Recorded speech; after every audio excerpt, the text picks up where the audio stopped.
ГСП онлайн. Городские новости сейчас.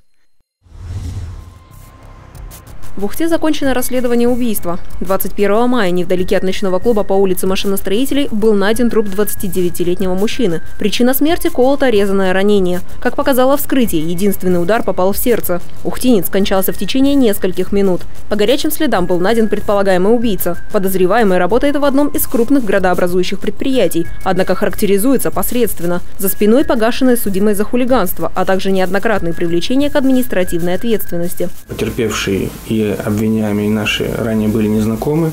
Знакомство у них произошло накануне убийства в эту ночь.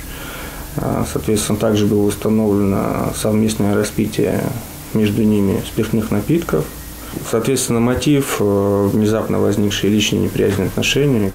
Убийство совершено в условиях так называемой неочевидности, то есть преступник был со своей жертвой наедине. Все произошло в машине подозреваемого, где криминалисты нашли следы крови. В данный момент материалы о совершенном убийстве готовятся к направлению в прокуратуру, а затем в суд. Подозреваемому предъявлено обвинение по части 1 статьи 105, то есть умышленное убийство.